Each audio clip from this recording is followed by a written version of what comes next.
ठुमरेजी, विक्रम पासपुतेजी अशा जवळपास 30 सन्माननीय सदस्यांनी या ठिकाणी या प्रस्तावावर आपलं मत व्यक्त केलं आणि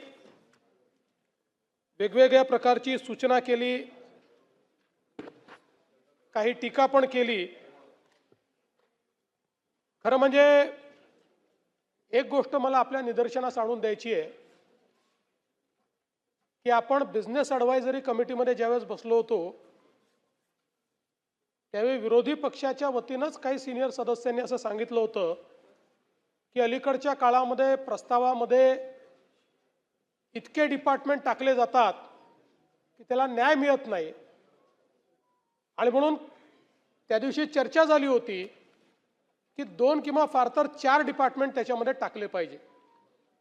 पण दुर्दैवाने यावेळी परत विरोधी पक्षाकडनं जो अंतिम आठवडा प्रस्ताव आला तो होल्डल स्वरूपाचा आहे, एकही खातं सोडलेलं नाही आहे, सगळ्या खात्याचं या ठिकाणी काही ना काही टाकलेलं आहे।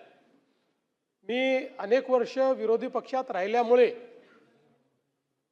आणि विरोधी पक्षात काम करण्याची सवय असल्यामुळे विरोधी पक्षाला अशी सूचना करतो की खरोखर चर्चा करून न्याय मिळवून घ्यायचा असेल तर किती खात्यांवर आपण चर्चा उपस्थित केली पाहिजे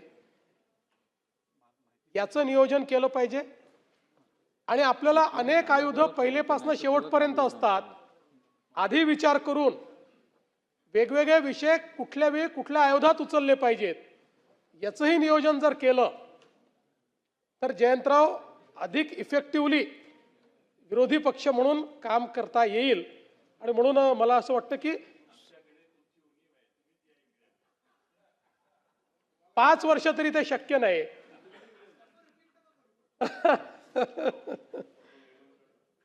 पण अध्यक्ष महोदय, खरं म्हणजे अंतिम आठवडा प्रस्ताव मांडण्याकरता ज्यावेळेस मी उभा आहे त्यावेळी माझ्या आणि आपल्या सगळ्यांच्या मनामध्ये वेदना आहे। आपण अधिवेशन संपवतोय, पण ज्या काही घटना या अधिवेशनात घडलेल्या आहेत त्यातनं नेमका काय संदेश घेऊन आपण जाणार आहोत आणि लोकांना काय संदेश आपण देतो आहोत। ही विधानसभा आमदारांच्या मालकीची नाही, ही विधानसभा मंत्र्यांच्या मालकीची नाही, मुख्यमंत्र्याच्या मालकीची नाही, इथल्या कर्मचाऱ्यांच्या मालकीची नाही। ही विधानसभा महाराष्ट्रातल्या 14 कोटी लोकांच्या मालकीची विधानसभा आहे। आणि अशा या विधानसभेमध्ये समाजाला दिशा देण्याचं काम झालं पाहिजे अशा प्रकारची अपेक्षा आहे। पण या ठिकाणी जर विचारातून चर्चेतून संदेश जाण्याच्या ऐवजी लाथाबुक्क्यांचा संदेश जात असेल तर मला असं वाटतं की आपण सगळ्यांनी या संदर्भात चिंतन करण्याची आवश्यकता आहे। मी आपले आभार मानेन की आपण हे प्रकरण गांभीर्याने घेतलं आणि दोन्ही सदस्य ज्यांच्यासोबत ते आले होते किंवा नव्हते पण त्यांना आपण सांगितलं आणि दोघांनी या ठिकाणी खेद व्यक्त केलेला आहे। पण मला असं वाटतं की एक गोष्ट लक्षात ठेवली पाहिजे की शब्दातनं निघणारं जे विष असतं ना ते एखाद्या नागाच्या विषापेक्षा देखील अधिक जहिरीलं असतं। आणि म्हणून या ठिकाणी चर्चेचा स्तर, त्या संदर्भात कटुता निर्माण होणार नाही असा प्रयत्न, ठीक आहे, अनेक वेळा प्रसंग येतात, शेवटी आपण माणसं आहोत, राग अनावर होतो, पण तरी देखील आपल्या चर्चेचा स्थायी भाव हा मात्र डिस्कशन आणि डिस्कोर्स असाच असला पाहिजे असं या ठिकाणी मला असं वाटतं अत्यंत महत्त्वाचं आहे। अनेक वेळा म्हणजे जे काही आपल्याला काही पाहायला मिळालं, कोणी मीडियासमोरच अश्लील घोषणा देत आहे, कोणी अजून काही बोलत आहे, कोणी वेगवेगळ्या प्रकारे अध्यक्षांच्या विरुद्धच अध्यक्ष मॅनेज आहेत असं म्हणताय। मला असं वाटतं की या सभागृहाने एक लक्षात घेतलं पाहिजे, या सभागृहामध्ये 288 सदस्य आहेत। नियमाने या ठिकाणी 45 लक्षवेधी झाल्या पाहिजेत. आपण 45च्या ऐवजी 200 लक्षवेधी करतात. 200 लक्षवेधी केल्या जर तरीही 288 सदस्यांच्या लक्षवेधी लागू शकत नाही. आणि मग अशा परिस्थितीमध्ये जी काही भाषा आपण या ठिकाणी वापरतो ती भाषा काही योग्य नाही आहे. खरं म्हणजे त्रिभाषा सूत्रावर देखील बरीच चर्चा झाली. आता त्यातली तिसरी भाषा कुठल्या वर्गात शिकवायची त्याचा निर्णय समिती करेल. पण मला असं वाटतं की आपल्याला एक त्रिसूत्री तरी या ठिकाणी ठरवावी लागेल निवडून आल्यानंतर, आणि ती म्हणजे संसदीय परंपरांचं पालन, संसदीय भाषेचं पालन आणि सातत्यपूर्ण संवाद. ही त्रिसूत्री जरी आपण पाळली तरी देखील मला असं वाटतं की या ठिकाणी निश्चितपणे आपण त्यातनं एक चांगला संदेश देऊ शकू. आता काल जी मारामारी या ठिकाणी झाली, खरं म्हणजे कोणी कोणाही सोबत कोण येत आहे या संदर्भात काही ना काही त्याच्यावर शिस्त असली पाहिजे. आता आपण जर बघितलं तर या ठिकाणी ऋषी उर्फ सर्जेराव बबन टकले यांच्यावर 6 गुन्हे आहेत आणि नितीन हिंदूराव देशमुख यांच्याविरुद्ध 8 गुन्हे आहेत. मग अशा प्रकारची इतकी गुन्हेगारी ज्यांचं बॅकग्राऊंड आहे अशी मंडळी या ठिकाणी येऊन मारामाऱ्या करतात, हे काही योग्य नाही आहे. त्यामुळे सदस्यांनी देखील थोडं मला असं वाटतं लक्ष दिलं पाहिजे. आणि अध्यक्ष महोदय, आपण जो निर्णय घेतलाय तो योग्य आहे, पण आपण सदा सर्व काळ लोकांकरता सभागृह बंद करू शकत नाही. काही लोकांनी चूक केली म्हणून आपण तो निर्णय करू शकत नाही. म्हणून माझी आपल्याला विनंती आहे, आपण या सभागृहामध्ये खूप चांगले बदल केलेले आहेत. सभागृहाचा चेहरा आपण बदलला आहे. आता या सभागृहामध्ये पुढचं अधिवेशन हे मार्चमध्येच होणार आहे. या दरम्यान या ठिकाणी योग्य सुरक्षा व्यवस्था उभी करून कुठलाही अभ्यागत येऊ द्या, बिना बिल्ल्याचा तो इथे दिसणार नाही. कारण असंही माझ्या लक्षात आलेलं आहे की अनेक लोक तुम्ही परवानगी दिलेली नाही, कोणी परवानगी दिली नाही तरी या ठिकाणी आतमध्ये हे येतात कसे. आणि म्हणून मला असं वाटतं, मला चिंता यायची नाही, 2-4 लोक आले तर आले, फरक पडत नाही. पण याच्यातल्याच एखाद्याने येऊन जर इथे एखादी आतंकवादी घटना केली तर उद्याला याची जबाबदारी कोण घेणार आहे. आणि म्हणून इथे सुरक्षा व्यवस्थेमध्ये बदल करून आत येणारा जो व्यक्ती असेल, जसं आमदारांना बिल्ला लावून यावा लागतो, आता ठीक आहे नाही लावला तरी ते ओळखतात, त्यामुळे त्यांचं रिकॉग्निशन आहे, पण त्याच्याकडे कुठलं ना कुठलं ओळखपत्र गळ्यात असलंच पाहिजे. आणि गळ्यात ओळखपत्र नसेल तर सुरक्षा रक्षकांनी त्याला बाहेर काढलं पाहिजे. हे झाल्याशिवाय या ठिकाणी मला असं वाटतं की या गोष्टी आपण निश्चितपणे करू शकणार नाही. आणि म्हणून मला असं वाटतं की म्हणजे अनेक गोष्टींवर आपण खेद व्यक्त केला आहे, पण ते करतील की नाही मला माहीत नाही. पण ज्या लोकांनी आपल्याला संधी मिळाली नाही म्हणून अध्यक्षांना एजंट म्हटलं, अजून कोणाचा हस्तक म्हटलं, त्यांच्या वतीनं मी आपल्याप्रती दिलगिरी व्यक्त करतो. आणि अध्यक्ष महोदय, या ठिकाणी मी जे काही बोललो ते केवळ कुठल्या एका पक्षाला लागू नाही, विरोधी पक्षाला किंवा सत्तारूढ पक्षाला, दोन्हीकडच्या आमदारांना लागू आहे. याचं कारण आपण जसे वैयक्तिक आहोत तसे एक इन्स्टिट्यूशन म्हणून देखील आपली इमेज आहे.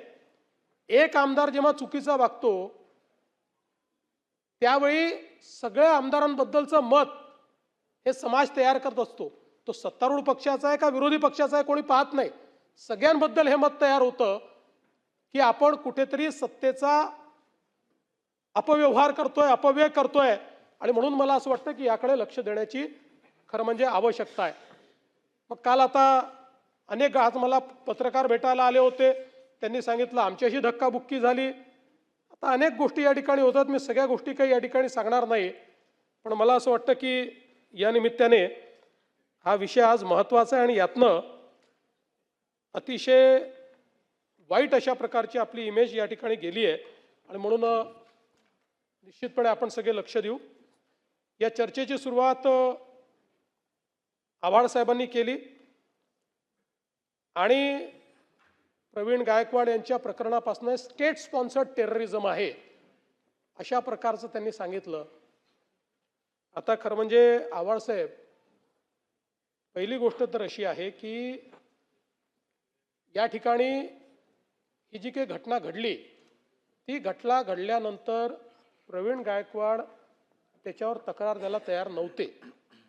पोलिसांनी स्वतः पुढाकार घेऊन ही तक्रार नोंदवली, त्याच्यावर कारवाई केली. मूळतः झालेला प्रकार हा नॉन कॉग्निझेबल ऑफेन्समध्ये बसतो किंवा कॉग्निझेबल ऑफेन्स बेलेबल इन पोलीस स्टेशनमध्ये बसतो. तथापि याचं गांभीर्य लक्षात घेऊन त्याच्यामध्ये कडक सूचना दिल्या, कडक कारवाई केली आणि जे काही आरोपी होते त्या आरोपींना त्या ठिकाणी अटक केली. आता या आरोपींनी कधीतरी भाजपमध्ये प्रवेश केला होता. आता मी 100 घटना आणलेल्या आहेत की ज्यामध्ये राष्ट्रवादीचा सदस्य असलेल्या, काँग्रेसचा सदस्य असलेल्या लोकांनी काहीतरी अपराध केलेला आहे, हल्ले केलेले आहेत. याचा अर्थ असा घ्यायचा का की राष्ट्रवादी शरद पवार गटानेच सांगितलं त्यांना अशा प्रकारची कारवाई करायला? असं नाही घेता येत. हा त्यांचा वैयक्तिक त्या ठिकाणचा प्रश्न आहे.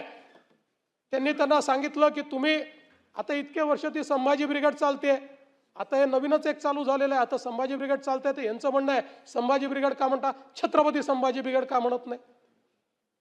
आता ह्या गोष्टी मला असं वाटतं की कुठेतरी आपल्याला लक्षात घ्याव्या लागतील. हे जे काही चाललंय, आपली मनं जी संकुचित व्हायला लागली आहेत याचाही विचार करावा लागेल. पण मी आपल्याला सांगतो, आम्ही देखील या घटनेचा निषेध केला, आम्हीही या हल्ल्याचा निषेधच केलेला आहे आणि याच्यामध्ये स्टेट स्पॉन्सर्ड टेररिझम वगैरे असं म्हणून याला कुठला तरी वेगळा रंग द्यायचा किंवा याला काहीतरी राज्य स्तरावर झालेला आहे अशा प्रकारे करण्याचा जो तुमचा प्रयत्न आहे तो चुकीचा आहे.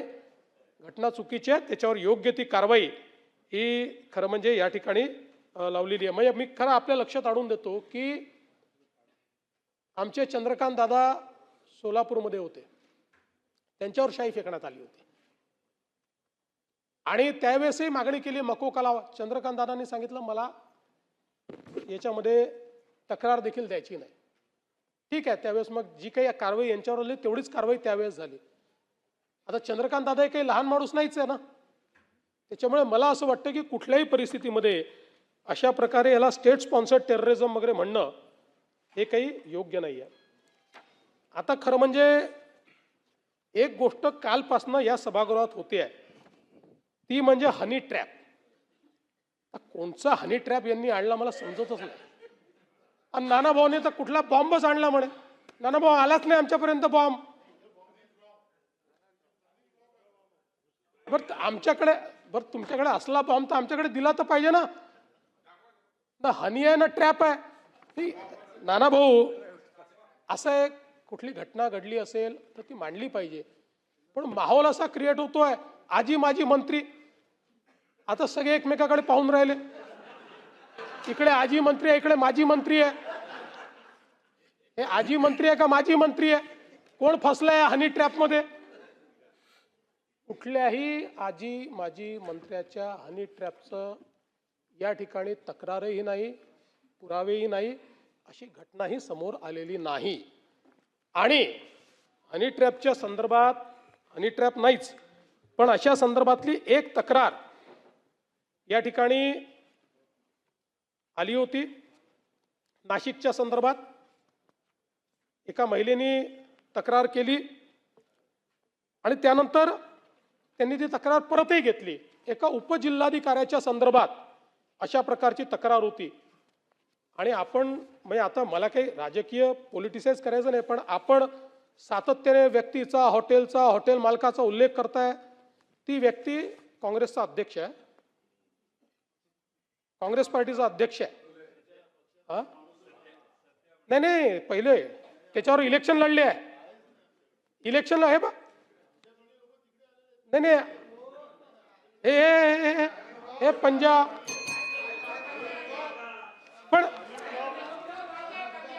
पण नाना भाऊ, मी जाऊ द्या, मी तुम्हाला एवढंच सांगू इच्छितो की अशा प्रकारे सभागृहाचा वेळ घालवणे, सभागृह सोडून जाणे, सभागृहाचा सभात्याग करणे, नीट पुरावे आणायचे, जोरदार मांडायचे.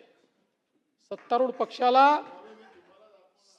पक्षाला बोलती बंद करून टाकायची सत्तारूढ पक्षाची. पण जे नाहीच म्हणजे काय म्हणतात ते काय साप म्हणून काय धोपटणं असं काहीतरी म्हणतात ना.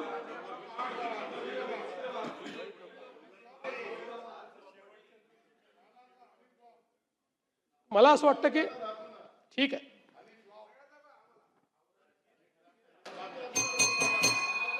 हो दे, रिप्लाय हो दे, बसून बोलू नका. उभं राहायची परवानगी दिली नाहीये, बसा. आणि वडेट्टीवार साहेब, मी आपल्याला सांगतो, महाराष्ट्र याआधी सुसंस्कृतच होता, तो आजही आहे. त्यामुळे चिंता करण्याची आवश्यकता नाही आहे. फक्त विष जे पेरतायत ना त्यांनी थोडं लगाम लावण्याची आवश्यकता आहे, बाकी महाराष्ट्राचा सुसंस्कृतपणा काही इकडे तिकडे जात नाही. आता काल मला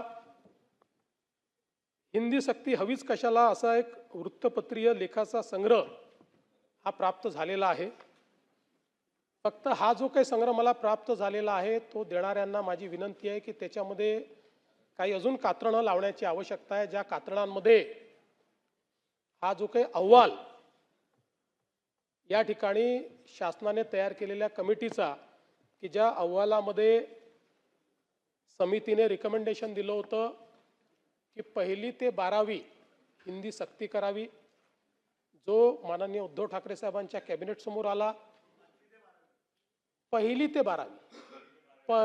ते 12वी आणि भाषेच्या उपसमितीमध्ये नुसते एक्सपर्ट नव्हते, आपल्या उबाठाचे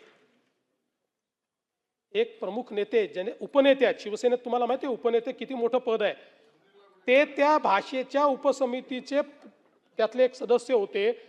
त्यांनी रिकमेंडेशन केलं 1ली ते 12वी हिंदी भाषा ही सक्तीची करावी. आणि तो अहवाल कॅबिनेटने स्वीकारला. आणि नुसता स्वीकारला असं नाही, 1 आठवड्यानंतर पुन्हा त्याचे जे काही मिनिट्स असतात ते कन्फर्मेशनला येतात. ते माननीय उद्धव ठाकरे साहेबांनी कन्फर्म केले, माननीय उद्धव ठाकरे साहेबांनी त्याच्यावर सही केली. त्यामुळे माझं बाकी काही म्हणणं नाही. माझं म्हणणं नाही ते ठीक आहे, एकदा कॅबिनेटने काही स्वीकारलं, GR त्याचं प्रतिफळ असतं. आदित्यजी, मेन कॅबिनेट असते, पण हरकत नाही. मी मी मी मी त्याच्यावर आक्षेपच घेत नाहीये. नाही, मी त्याच्यावर आक्षेपच घेत नाहीये. मी एवढंच म्हणतोय की काल ज्या मला वृत्तपत्राचा झाली तर तेच तो जो मी माननीय उद्धवजींनी मला दिल्यामुळे मी अतिशय नीट अशा प्रकारे हा जो काही लेखांचा संग्रह आहे, हे जे पुस्तक आहे ज्यात कात्रणं आहे, वाचलं. माझी एवढीच मागणी आहे की त्याच्यामध्ये ज्यावेळेस हा अहवाल आपल्याला सुपूर्द केला होता त्याची बातमी पण लावावी. तो अहवाल स्वीकारल्याच्या बातम्या ज्या पेपरला आलेल्या आहेत ती पण बातमी त्याच्यामध्ये लावावी. आणि मंत्रिमंडळाचा निर्णय झाल्यानंतर त्या संदर्भात ऑफिशियल पोस्टही आपण केलेली आहे, त्याचंही कात्रण त्यात लावावं. एवढीच माझी माफक मागणी आहे, त्यापेक्षा जास्त माझी काही मागणी या संदर्भातली नाही.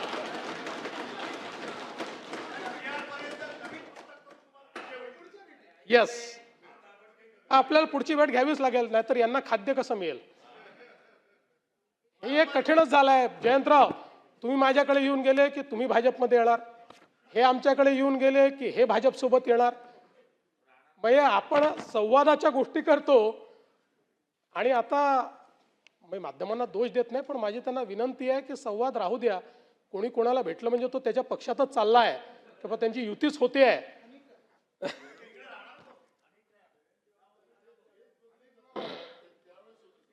अनेक आमच्या सदस्यांनी या ठिकाणी गुन्हेगारी वाढली आहे, त्याची आकडेवारी वाढली आहे, अशा प्रकारचे अनेक विषय या ठिकाणी मांडले.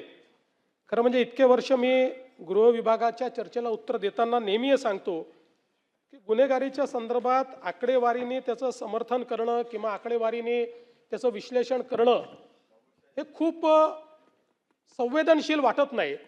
तथापि समोरून आकडेवारी मांडली गेली तर आपल्याला आकडेवारी मांडावीच लागते. आणि म्हणून मी आपल्याला एवढं सांगू इच्छितो की आता 2024ची तुलना केली म्हणजे 23च्या तुलनेत 24मध्ये घटल्यात. 24ची तुलना जर केली आपण तर गुन्हे 11,656 कमी आहेत, म्हणजे 6.75% गुन्हे कमी झाले आहेत. मग याच्यामध्ये खून असेल, खुनाचा प्रयत्न असेल, दरोडा असेल, जबरी चोरी असेल, घरफोडी असेल, चोरी असेल, असे सगळे जे गुन्हे आहेत हे गुन्हे या ठिकाणी कमी झालेले आहेत. आणि सायबर गुन्हे उघडकीस येण्याचं प्रमाण जे 2022मध्ये 16.45% होतं ते आता 19%वर गेलं आहे.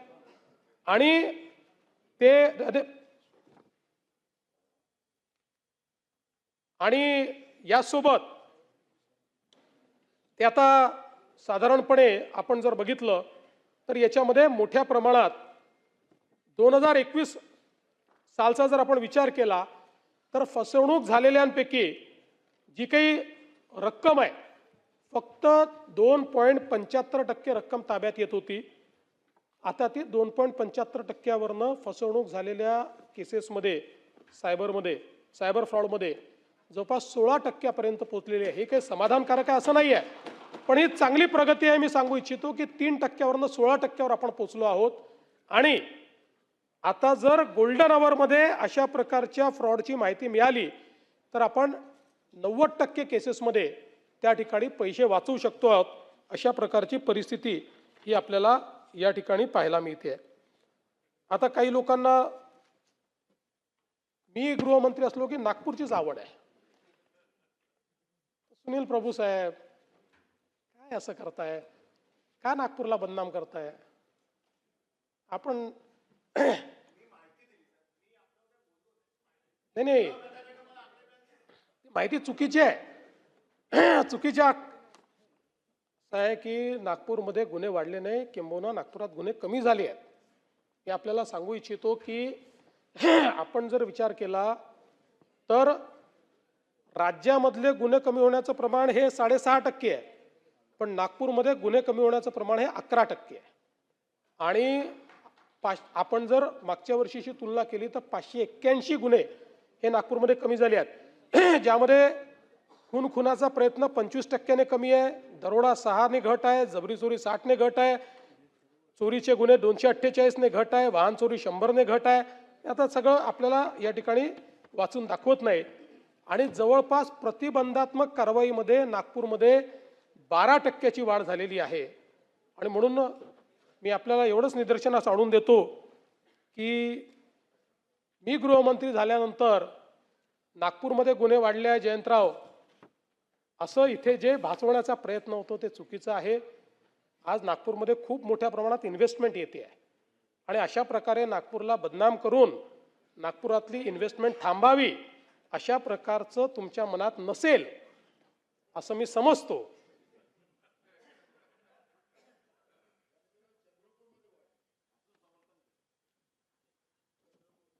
महापेमध्ये आता आपण अत्याधुनिक अशा प्रकारचा सायबर सुरक्षा प्रकल्प कार्यान्वित केलाय आणि पुढील 5 वर्षामध्ये 5,000 पोलिसांना सायबर प्रशिक्षित आपण करतो. मी मागे देखील सांगितलं की आता याला आपण सायबर कॉर्पोरेशनमध्ये परिवर्तित केलं आहे आणि आपल्या सायबर कॉर्पोरेशनने तयार केलेलं हे जे काही सायबर सेंटर आहे हे लोकांना इतकं आवडलं की आता 4 राज्यांनी आपल्याला आपल्या कॉर्पोरेशनला काम देण्याचं त्या ठिकाणी ठरवलेलं आहे, त्यांच्याकडे अशा प्रकारचं सायबर सेंटर तयार करण्याकरता. यासोबत आपण नोडल सायबर पोलीस स्टेशन केलं आहे. 50 जिल्ह्यामध्ये सायबर लॅबची क्षमता वृद्धी आपण केली आहे. आपण एक 1945 म्हणजे 1945 असा एक नंबर दिलेला आहे. आता कुठल्याही प्रकारच्या सायबर गुन्ह्यामध्ये 1930 किंवा 1945 हा नंबर जर डायल केला तर तात्काळ आपण त्या ठिकाणी टेक्नॉलॉजी असिस्टेड इन्व्हेस्टिगेशनच्या माध्यमातून अतिशय कमीत कमी वेळात कुठेही ते पैसे गेले असले तरी थांबवू शकतो. अशा प्रकारची व्यवस्था आपण उभी केली आहे. याच्यामध्ये डिजिटल फॉरेन्सिकची व्यवस्था केली आहे, कम्प्युटर इमर्जन्सी रिस्पॉन्स टीमची सर्चची व्यवस्था केली आहे, सेंटर ऑफ एक्सलन्स आपण तयार केलं आहे, सिक्युरिटी ऑपरेशन सेंटर आपण तयार केलेलं आहे. सायबर घुसखोरीचा प्रतिबंध करण्याकरता, हॅकिंग करता अतिशय महत्त्वाचं अशा प्रकारचं सगळ्या प्रकारचं सॉफ्टवेअर आपण त्या ठिकाणी घेतलेलं आहे आणि खूप मोठी रोबस्ट व्यवस्था. म्हणजे आता एखाद्या खाजगी आस्थापनेलाही आपलं सायबर ऑडिट करायचं असेल तर ते ऑडिट करण्याची क्षमता ही आपण महाराष्ट्रामध्ये या ठिकाणी तयार केलेली आहे. महिला अत्याचाराच्या प्रकरणांमध्येही आपण जर बघितलं तर या ठिकाणी जवळपास 91% प्रकरणं उघडकीस आलेली आहेत. बलात्काराच्या ज्या घटना आहेत त्यामध्ये 98% घटना उघडकीस आलेल्या आहेत. आणि मी फार डिटेलमध्ये जात नाही, पण हे समाजाचं दुर्दैव आहे की आपण जर बघितलं तर बलात्काराच्या या सगळ्या प्रकरणामध्ये 99.52% आरोपी हे पीडितेच्या ओळखीचे किंवा नातेवाईक आहेत. अशा प्रकारची अवस्था आपल्याला पाहायला मिळते. हे समाजाचं अतिशय विदारक अशा प्रकारचं सत्य या ठिकाणी आपल्याला पाहायला मिळत आहे. पण यामध्ये बलात्काराच्या प्रकरणामध्ये 60 दिवसामध्ये निर्गती करण्याचं जे एक आपण लक्ष ठेवलं होतं ते अतिशय चांगल्या पद्धतीने आपण करतो. 2020 पर्यंत आपण 45% केसेसमध्ये, म्हणजे 19ला आपण हा निर्णय घेतला होता, 20 पर्यंत केवळ 45% केसेसमध्ये आपण ही निर्गती 60 दिवसात करायचो. आता अरे नका आणून देऊ रे बाबा, उगीच कोणी काही दिलं तरी डिस्टर्ब होतं जरा. आता जर आपण बघितलं तर 60 दिवसामध्ये बलात्काराच्या गुन्ह्यामध्ये 97.3% इथपर्यंत आपण निर्गती केली आहे. म्हणजे 97.3% केसेसमध्ये 60 दिवसाच्या आत सगळं इन्व्हेस्टिगेशन संपवून आपण चार्जशीट त्या ठिकाणी दाखल करतो आहे. त्यामुळे मला असं वाटतं की आपली जी सगळ्यांची अपेक्षा आहे, आणि मध्यंतरीच्या काळात आपणही वाचले असतील, वेगवेगळ्या प्रकारे आता ज्युडिशियरी देखील आपल्याला मदत करते. 7 दिवसात केसचा निकाल, 15 दिवसात केसचा निकाल, अशा पद्धतीनं देखील काही निकाल या ठिकाणी आलेले आहेत. यासोबत ऑपरेशन मुस्कान की जी हरवलेली बालकं आपण ज्याच्यामध्ये शोधतो, पोलिसांनी त्यातही अतिशय उत्तम काम केलेलं आहे. आणि आतापर्यंत वेगवेगळ्या ऑपरेशन्समध्ये 41,193 मुलं ही आपण सोडवून आणलेली आहेत. आणि एवढंच नाही तर आता दरवेळेस आपल्या सभागृहामध्ये महिलांच्या संदर्भातला विषय येतो, मग ती आकडेवारी येते आणि मग आपल्याला ते सांगावं लागतं की वर्षभरात या महिला सापडतात, 90%च्या वर महिला त्या ठिकाणी सापडत असतात. पण आता आपण एक मिसिंग सेल तयार केलेला आहे आणि या मिसिंग सेलच्या माध्यमातून प्रत्येक पोलीस स्टेशनमध्ये हरवलेल्या किंवा निघून गेलेल्या महिला, मिसिंग ज्या महिला आहेत यांचं परमनंट ट्रॅकिंग केलं पाहिजे, अशा प्रकारचा आपला प्रयत्न आहे. कारण आपण हे पाहतो की वर्षभर ट्रॅकिंग होतं, मग कुटुंबातले लोकही लक्ष देत नाही, पोलीसही लक्ष देत नाही. आणि म्हणून हा एक स्पेशल सेलच आपण तयार केलेला आहे. आणि या सेलने एक ऑपरेशन शोध म्हणून जो काही काम हातामध्ये घेतलं होतं, अतिशय चांगलं काम त्या माध्यमातून केलेलं आहे. त्यामुळे मला असं वाटतं की त्याहीबद्दल अतिशय संवेदनशीलतेनं या ठिकाणी काम चाललेलं आहे. अंमली पदार्थांच्या संदर्भात खरं म्हणजे या सभागृहात लक्षवेधीच्या उत्तरातही मी बरीच माहिती दिलेली आहे. पण आपण जवळपास मे 24 अखेरीस 1568 आरोपींना अटक केली होती. मे 25च्या अखेरीस 2194 आरोपींना आपण अटक केली आहे. आणि आता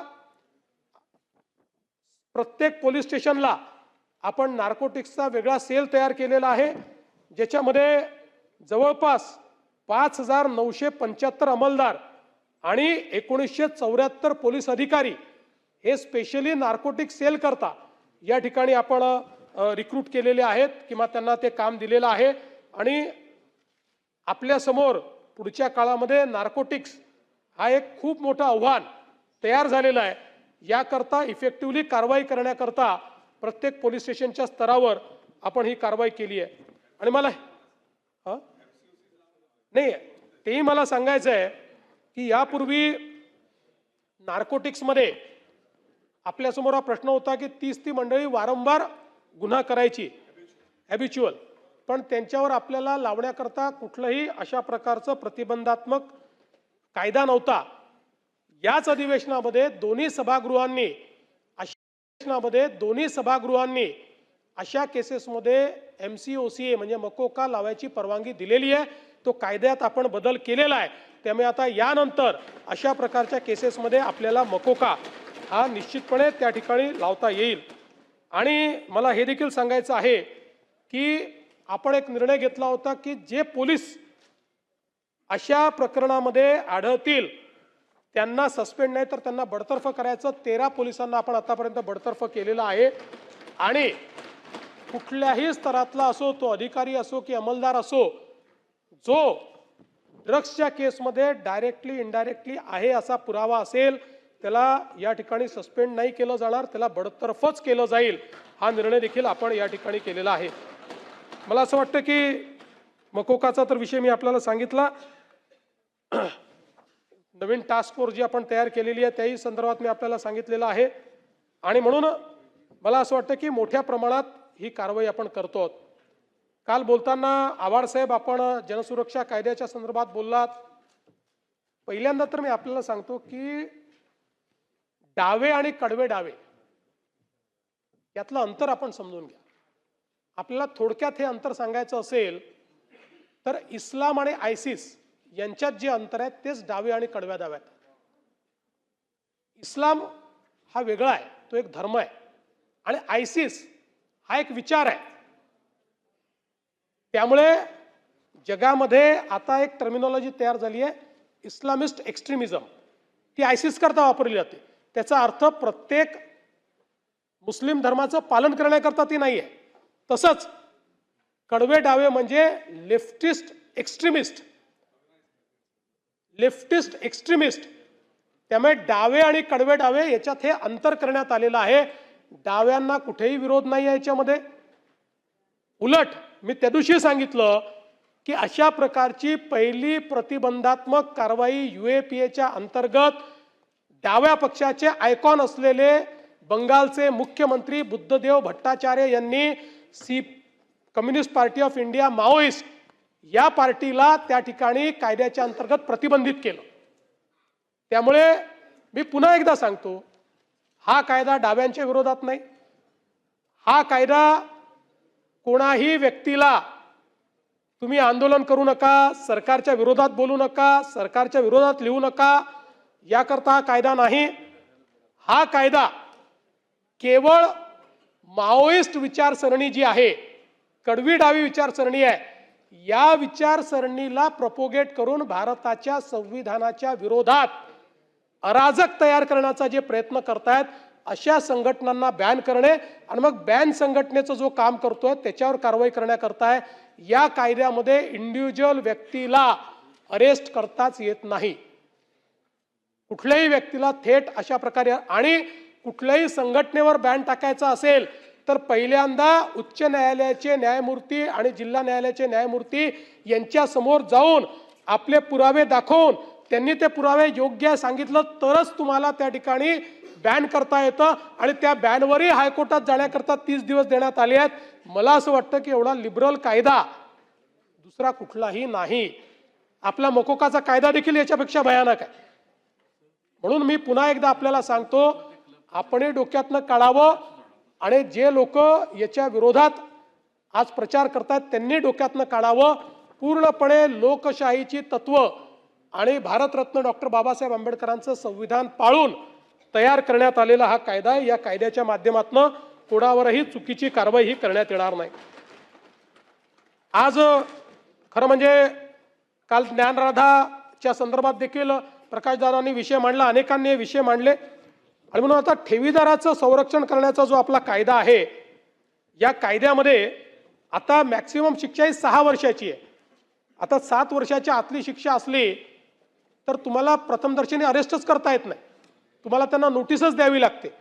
त्यामुळे आपण हा निर्णय केलेला आहे की ठेवीदाराचं संरक्षण करण्याचा जो कायदा आहे याच्यामधल्या शिक्षेमध्ये आणि दंडामध्ये दोन्हीमध्ये आपण वाढ करणार आहोत. आणि त्यासोबत या संबंधित संचालकांनी घोटाळा उघडकीस आल्यापासून 6 महिने आधीपर्यंत जे काही व्यवहार केले असतील हे व्यवहार रद्द करण्याची देखील आपण त्या ठिकाणी तरतूद करतो. कारण आपलं लक्षात आलं की अनेक वेळा हे लोक काय करतात की जेव्हा असं उघडकीस येईल असं वाटत असेल त्यावेळी आपली सगळी जमवलेली संपत्ती ही नातेवाईकाच्या नावाने, दुसऱ्याच्या नावाने, तिसऱ्याच्या नावाने त्या ठिकाणी करतात, व्यवहार करतात. आणि म्हणून त्यांना पकडतो त्यावेळेस त्यांच्या नावावर संपत्तीच मिळत नाही आणि आपल्याला ती या कायद्यात जप्त करता येत नाही. आणि म्हणून याही संदर्भात आपण आता हा प्रयत्न करतो. CCTVच्या संदर्भातही एकात्मिक यंत्रणा तयार करण्याचा आपला प्रयत्न आहे. त्या संदर्भात मोठ्या प्रमाणात आपण ते देखील कारवाई आता या ठिकाणी करतो. हुक्का पार्लरच्या संदर्भात आपण मागच्या काळामध्ये कायदा केला. त्या कायद्याच्या अनुसार आपण अनेक वेळा त्या ठिकाणी छापे देखील मारतो. पण असं लक्षात येत आहे की वारंवार काही ठिकाणी अशा प्रकारचे गुन्हे घडतात आणि मग आपण 7 दिवसाकरता लायसन्स त्याचा रद्द कर, 1 महिन्याकरता लायसन्स रद्द कर. आता कायदेशीर तरतूद करून 3ऱ्या गुन्ह्यामध्ये त्याचा लायसन्स परमनंट रद्द करण्याचा निर्णय आपण या ठिकाणी घेतो. मला हे देखील सांगितलं पाहिजे की पोलिसांच्या सक्षमीकरणाकरता मोठ्या प्रमाणात पोलीस भरती आपण सुरू केली आणि एक रेकॉर्ड आपण केला आहे की अगदी लगतच्या 22 ते 25 या 3 वर्षाच्या कालावधीमध्ये महाराष्ट्रामध्ये 38,802 पोलिसांची भरती आपण केलेली आहे. 38,802 आणि 13,560 नवीन भरतीचा प्रस्ताव आपण आणलेला आहे. हा रेकॉर्ड आहे. राज्याच्या इतिहासामध्ये एवढी पोलीस भरती यापूर्वी कधीही झालेली नाही. म्हणजे हे जर आपण पूर्ण केलं तर 49,362 पोलिसांची भरती पूर्ण होईल. आणि आपण जे नवीन आकृतीबंध वगैरे तयार केलेले आहेत त्यानुसार पोलिसांची संख्या एकदम आपल्याला रीच करता येणार नाही, पण यांनी जवळपास त्याच्या जवळ आपण पोहोचण्याचा प्रयत्न हा या निमित्ताने करणार आहोत, हे देखील मला सांगितलं पाहिजे. भोंग्याच्या संदर्भात मी या सभागृहात सांगितलेलं आहे की न्यायालयाच्या निर्णयाप्रमाणे भोंग्याच्या संदर्भातली कारवाई आपण केलेली आहे. आता भरारी पथक देखील आपण तयार करतो आहोत आणि यानंतरही जर कुठे अशा प्रकारे अवैध भोंगे आढळले तर ज्या पोलीस अधिकाऱ्याच्या अखत्यारीत तो भाग येत असेल त्याच्यावर कारवाई ही करण्याचा निर्णय आपण या ठिकाणी केला आहे. MPDA मध्ये देखील आता आपण एक सुधारणा केलेली आहे. आता जुगार, बेकायदेशीर लॉटरी, व्हिडिओ पायरसी, अत्यावश्यक वस्तूंचा काळा बाजार, मानवी अपव्यापार अशा इसमांवरही इतर कायद्यांसोबत आता MPDA देखील आपल्याला लावता येणार आहे. अशा प्रकारची व्यवस्था याच्यामध्ये करण्यात आलेली आहे.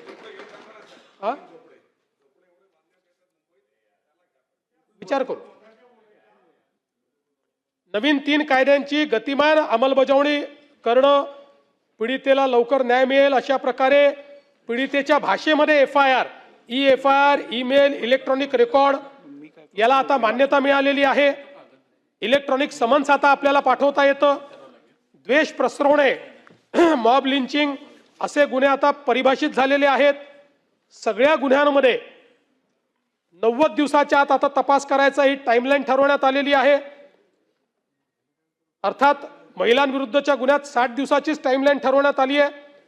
आणि आता फॉरेन्सिक एव्हिडन्सला सगळ्यात जास्त महत्त्व प्राप्त झालेलं आहे. आणि 7 वर्षापेक्षा जास्ती शिक्षेचे जे सगळे गुन्हे आहेत या गुन्ह्याचा तपास हा फॉरेन्सिक व्हॅननीच करायचा आहे. ती व्यवस्था आपण केली आहे. क्राईम सीनवर आता फॉरेन्सिक टीम त्या ठिकाणी जाईल. क्राईम सीनचा पूर्ण व्हिडिओग्राफी केली जाईल. एव्हिडन्स कलेक्ट करत असताना त्याची व्हिडिओग्राफी केली जाईल. कारण आपल्याला माहिती आहे की अनेक वेळा मग पंच सांगतात आम्ही नव्हतोच, आमच्या सह्या नंतर घेतल्या, हे इथे जप्तच झालेलं नाही आहे.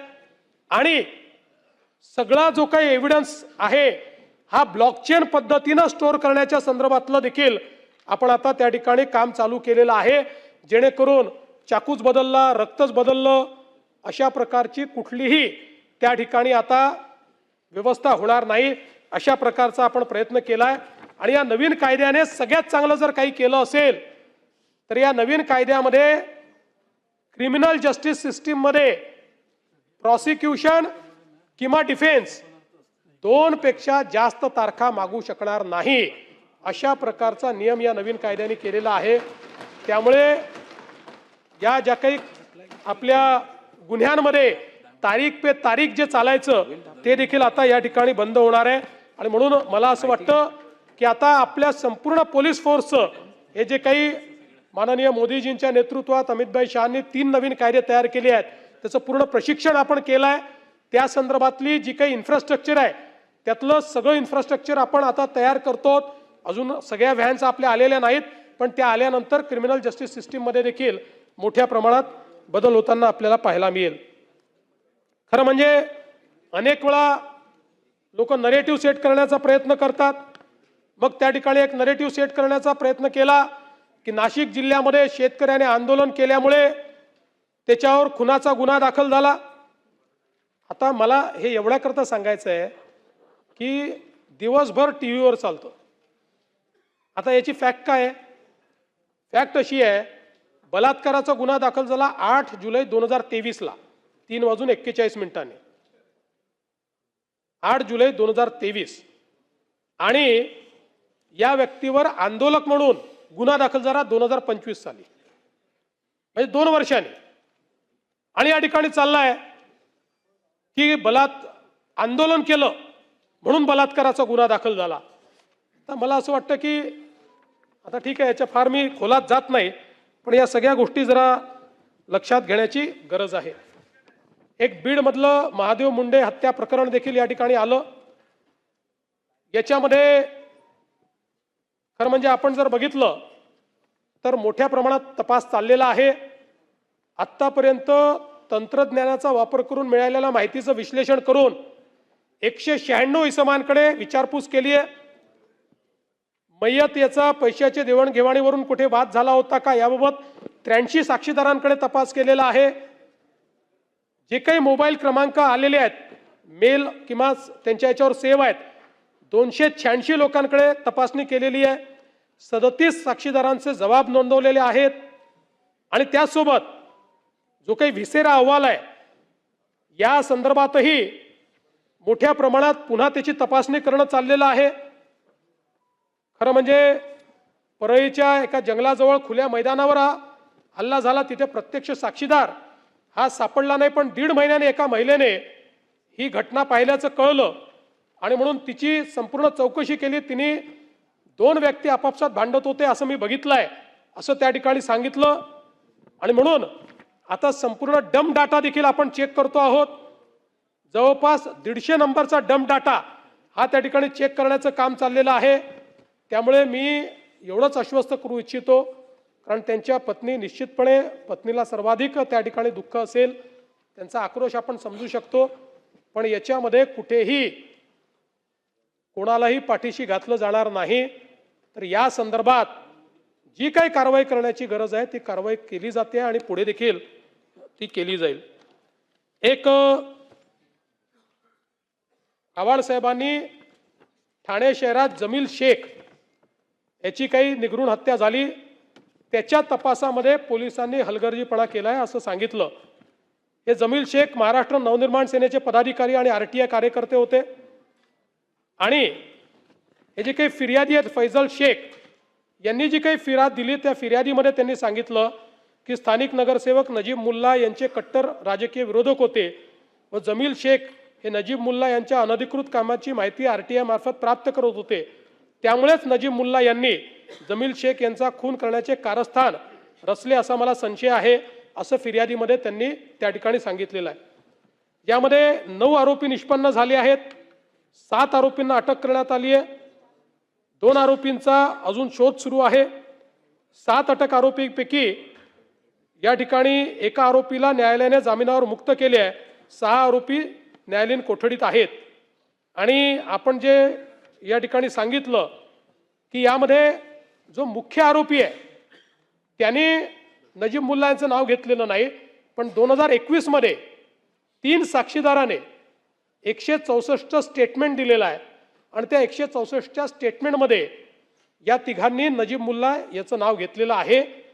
आणि त्यानुसार आत्ता तरी पोलिसांनी जी काही चौकशी केलेली आहे त्या चौकशीत यांनी दिलेलं विवरण आणि प्रत्यक्ष घटना याच्यामध्ये जी पुराव्याची साखळी मिळायला पाहिजे ती पुराव्याची साखळी नाही, त्यात विसंगती दिसते आहे. तथापि जे मय्यत आहेत त्यांच्या दोन्ही मुलींनी अतिशय आक्रोशाने हा मुद्दा या ठिकाणी मांडलेला आहे. आणि म्हणून पुन्हा एकदा याची चौकशी ही निश्चितपणे या ठिकाणी स्वतंत्रपणे केली जाईल आणि या सगळ्या पुराव्यांना पुन्हा एकदा पडताळून कुठेही जर यामध्ये संबंधित व्यक्तीचा सूत्रामही संबंध असेल तर त्यांच्यावर कारवाई केली जाईल. एक विठाबाई पडळकर यांच्या संदर्भातला विषय या ठिकाणी मांडण्यात आला. खरं म्हणजे याच्यामध्ये जर आपण बघितलं तर कायदेशीर अशा प्रकारे रजिस्ट्री झालेली आहे. आजकाल आपल्याला माहिती आहे रजिस्ट्रीला उपस्थित राहावं लागतं, रजिस्ट्रीला उपस्थित राहून फोटो लावावे लागतात. या सगळ्या गोष्टी या ठिकाणी झालेल्या आहेत. तथापि या सभागृहामध्ये हा विषय आलेला असल्यामुळे निश्चितपणे याची ही चौकशी जी आहे ती योग्य प्रकारे केली जाईल. आपण ठाणे इथल्या रतनशी प्रेमशी चॅरिटेबल ट्रस्टचा एक विषय मांडला. या ट्रस्टची जमीन ट्रस्टीनी बेकायदेशीररित्या विकली आणि त्याची जी किंमत होती त्या किमतीपेक्षा कमी किमतीमध्ये म्हणजे त्यांनी प्रिव्हिलिंग रेडी रेकनर रेटनी ती विकली, पण त्याची जी मार्केट रेट आहे हा अतिशय जास्त आहे. आणि म्हणून हे जे काही ट्रस्टी आहेत त्यांच्या मुलानेच तक्रार केली आणि तोच मुलगा माननीय उच्च न्यायालयात गेला. उच्च न्यायालयाने त्याच्यावर हे सांगितलं की हा व्यवहार बरोबर नाही आहे. परत ट्रस्ट सर्वोच्च न्यायालयात गेलं.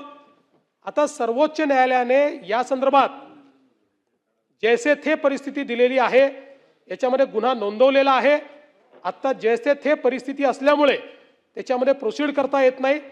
सर्वोच्च न्यायालयाच्या निर्णयाच्या आधारावर या संदर्भात जी काही पुढची कारवाई आहे ती कारवाई निश्चितपणे केली जाईल.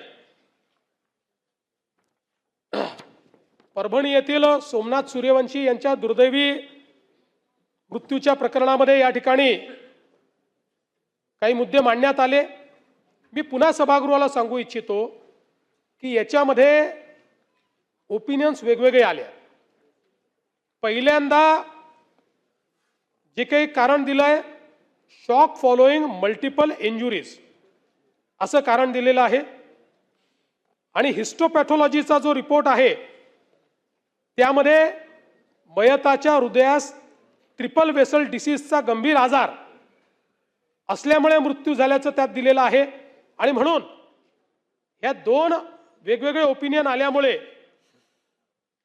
मृत्यूचं निश्चित कारण काय आहे याकरता हे दोन्ही रिपोर्ट हे जे शासकीय महाविद्यालय व रुग्णालय मुंबई येथे पाठवण्यात आले आणि त्यांचा अभिप्राय घेण्यात आला.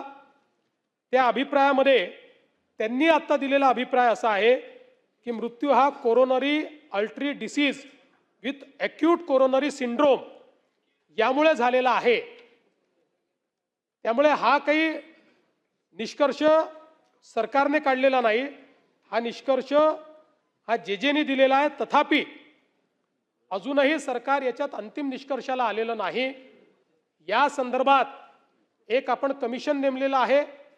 त्या कमिशनचा रिपोर्ट आल्यानंतरच या संदर्भातला अंतिम निर्णय घेण्यात येईल. पण मी एवढंच आश्वस्त करतो की सोमनाथ सूर्यवंशी यांच्या या मृत्यूच्या प्रकरणामध्ये कोणालाही पाठीशी घालण्याचा शासनाचा विचार नाही. आपल्याला माहिती आहे की आंदोलकांवर वाजवीपेक्षा बळाचा वापर केल्यावरून पोलीस निरीक्षक घोरबाण, एक अजून पोलीस उपनिरीक्षक आणि 3 पोलीस अंमलदार यांना आपण निलंबित देखील केलेलं आहे. त्यामुळे आता मुंबई उच्च न्यायालयाचे न्यायमूर्ती VL अचलिया यांच्या अध्यक्षतेखाली ही जी काही चौकशी चाललेली आहे त्याचा रिपोर्ट आल्यानंतर या संदर्भातला अंतिम जो काही निष्कर्ष आहे तो सरकार काढेल. एवढंच या निमित्ताने मी सांगतो. विजय वडेट्टीवार साहेबांनी शालार्थ पोर्टलवर बोगस ID तयार करून या ठिकाणी जो काही घोटाळा झालेला आहे ही वस्तुस्थिती आहे. आणि म्हणून या संदर्भात मी आणि शिक्षण मंत्र्यांनी चर्चा केली आणि आमचं हे मत झालेलं आहे की जसा हा एक घोटाळा उघडकीस आला असा राज्यामध्ये इतरही जिल्ह्यांमध्ये घोटाळा असण्याची शक्यता नाकारता येत नाही. आणि म्हणून या संदर्भात आम्ही SIT तयार करण्याचा निर्णय घेतलेला आहे आणि टेक्नॉलॉजीचा वापर करून इतरही ठिकाणी अशा प्रकारचा शालार्थ ID घोटाळा झाला आहे का की ज्या माध्यमातून लॉग इन आणि पासवर्ड वापरून गैरमार्गाने ज्यांची नियुक्तीच झालेली नाही त्यांना दाखवून त्यांचे पगार काढण्याचा हा जो प्रयत्न आहे हा अतिशय चुकीचा आहे आणि म्हणून याची पूर्ण चौकशी इतरही ठिकाणची ही निश्चितपणे केली जाईल.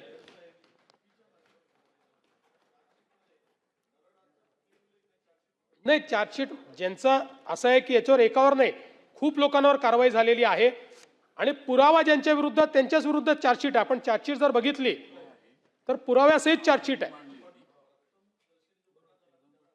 चेक करू आपण. जर या गुन्ह्यामध्ये कोणाला पाठीशी घालण्याचं कारणच नाही, कारण हे पाप आहे. अशा प्रकारे खोट्या शिक्षक दाखवून आणि त्यातनं राज्याला लुटण्याचा हा प्रकार आहे. हो, माननीय, आता तर छोटा आहे पण हा राज्यात आहे का जर बघितलं तर मग हा जर राज्यात निघाला ना तर 2-3 हजार कोटीचा तर नक्की निघेल.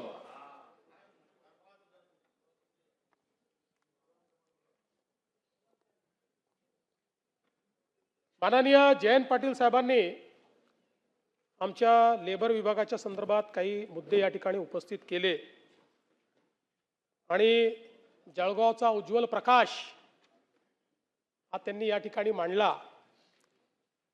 जयंतराव, प्रकाशाचं दुसरं नाव काय माहिती आहे? उज्ज्वल प्रकाश. प्रकाशाचं दुसरं नाव काय माहिती? उज्ज्वल म्हणजे प्रकाश. प्रकाशाचं दुसरं नाव काय माहिती आहे? ते आहे संदीप. ते आहे संदीप. त्यामुळे जो यवतमाळचा प्रकाश तुम्हाला भेटतो आहे उससे आप बाज आ रही हो कि नहीं आ रही हो मुझे पता नहीं है, पण ऐका, तीच सांगतो, फॅक्टवरच आहे मी. आपण अतिशय हुशार आहात आणि मी आपला प्रशंसक राहिलेलो आहे, पण अलीकडच्याच काळात आपण गजनी सिनेमा पाहिला का?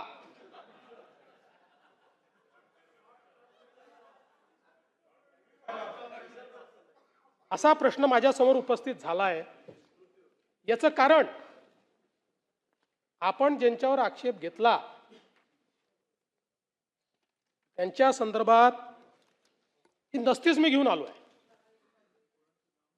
नाही नाही, जे काय ठीक आहे, आपण तेच ते लोक करतायत. आपल्याला मी आपल्याला सांगू इच्छितो की या ठिकाणी काही काळाकरता आपण मंत्री होतात, त्या काळामध्ये एक प्रस्ताव आला.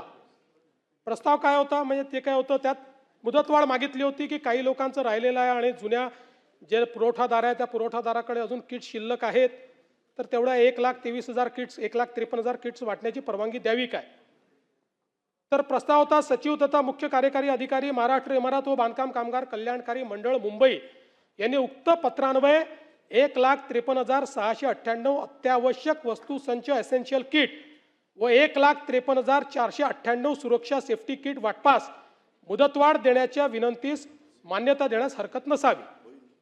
आणि मग पुढे त्यांनी असंही म्हटलं की सद्यस्थितीत मंडळाकडे 20,67,000 बांधकाम कामगारापैकी 13,84,730 एवढ्या बांधकाम कामगाराची नोंदणी जीवित आहे, सक्रिय आहे, आणि नोंदणी केलेल्या जीवित 13,84,770 पैकी 9,27,730 बांधकाम कामगारांना अत्यावश्यक संच व सेफ्टी किट हे वाटप केल्यानंतर उर्वरित 4,57,000 बांधकाम कामगारांना हे संच वाटप करण्याबाबत पुढची काय कारवाई करायची, अशा प्रकारचा 2 प्रस्ताव आपल्या पुढे आले. आपण बघितलं असेल, मी गजनी का म्हटलं, आपण म्हणाले मी तर त्यांच्यावर टाकलं, असं नाही आहे. आपण आपल्या अक्षरात लिहिलंय स्वतः. प्रस्ताव मान्य. आणि दुसरं, ब संदर्भात उर्वरित 4,53,000 बांधकाम कामगारांना सध्याच्याच कंत्राटदारामार्फत त्याच दराने दोन्ही संच पुरवण्यात यावे. आपलं अक्षर आहे. पाहिजे तर आपला आक्षेप असेल तर फॉरेन्सिकला पाठवून देतो.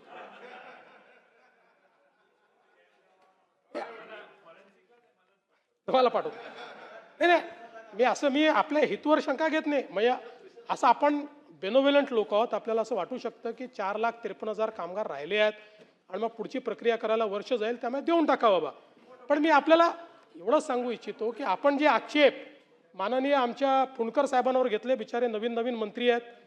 हा मग त्यांच्यावर झाले की नाही खात्यावर म्हणजे. तर हे ठीक आहे.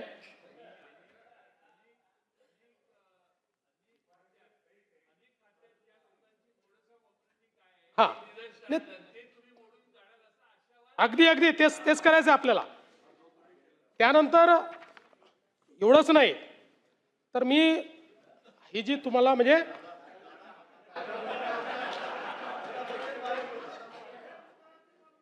नाही, आणि तसं जयंतराव तुम्हाला सल्लागाराची आवश्यकता नाही, पण ऐका ना, पण त्यावेळी तुम्हाला कोणीतरी चुकीचा सल्लागार भेटला होता. याचं कारण ही जी काही आपण कामगारांची तपासणी करतो, या तपासणीच्या संदर्भातले त्याच वेळी एक टेंडर होतं नोंदित कामगारांच्या आरोग्य तपासणीच्या संदर्भातलं, आणि त्याच्यामध्ये काय काय काय काय करावं असं सगळ्या गोष्टी होत्या. मग याच्यामध्ये काहीतरी वाढ करावी अशा प्रकारचा एक प्रस्ताव आपल्याकडे आला, आणि त्या सगळ्याला म्हणजे वाढीवला तर आपण मान्यता दिलीच, पण त्याचसोबत या ठिकाणी आपण काय लिहिलं त्याच्यावर, वरील प्रस्ताव मान्य. सन 2023 पर्यंतचा प्रस्ताव होता. प्रस्ताव काय होता तर टेंडरप्रमाणे 15/2/21 ते 14/2/23 या 2 वर्षामध्ये यापूर्वीच्या अटीवर, म्हणजे नवीन टेंडर काढा असं म्हटलंच नव्हतं, खरं म्हणजे नवीन टेंडर काढायला पाहिजे होतं, पण ठीक आहे 2 वर्षाकरता या पूर्वीच्या अटींवरच त्यांना देण्यात यावं. आपण काय लिहिलं त्याच्यामध्ये, वरील प्रस्ताव मान्य. सन 2023 नंतर मुदतवाढ देताना, म्हणजे आधीच ठरवलं तुम्ही मुदतवाढ द्यायची आहे, ही मुदतवाढच होती. मुदतवाढ देताना मागील काम योग्य असल्यास विभागाच्या सचिवाकडून त्यांच्या स्तरावर मुदतवाढ देण्यात येईल.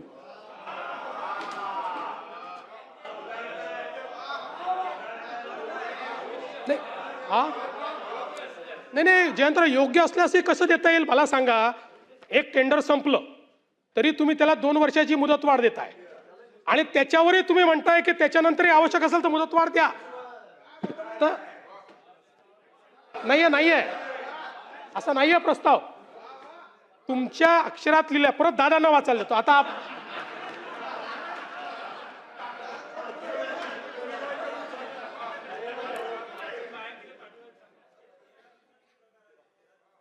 परत मला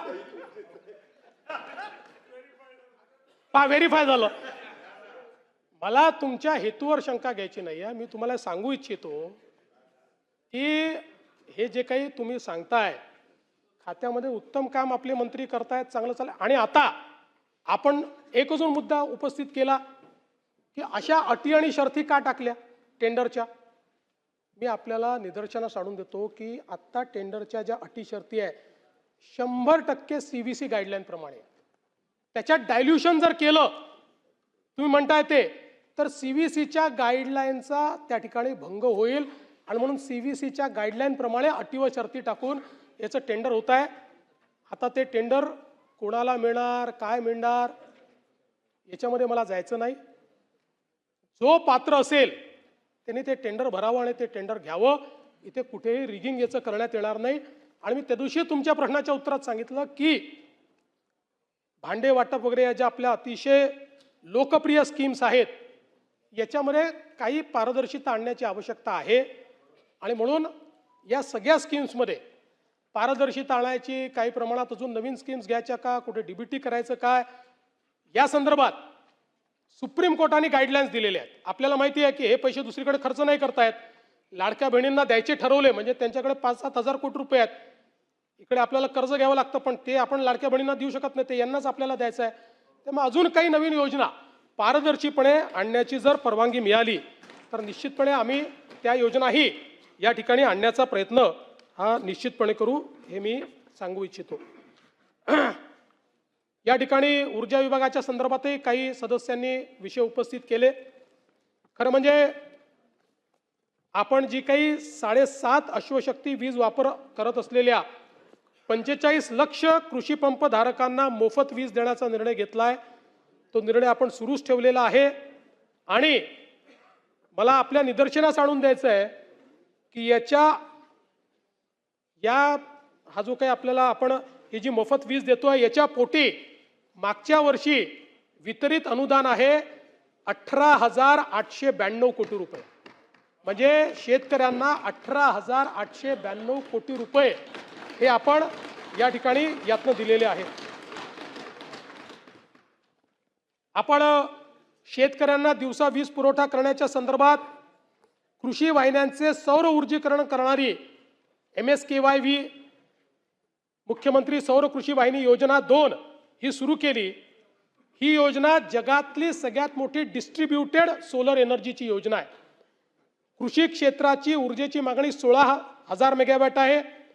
आपण आता 27 जिल्ह्यांमध्ये 2,779 विद्युत उपकेंद्रासाठी 15,404 मेगावॅट क्षमतेचे सौर प्रकल्प हाती घेतलेले आहेत आणि सर्व प्रकल्पांच्या निविदा झालेल्या आहेत.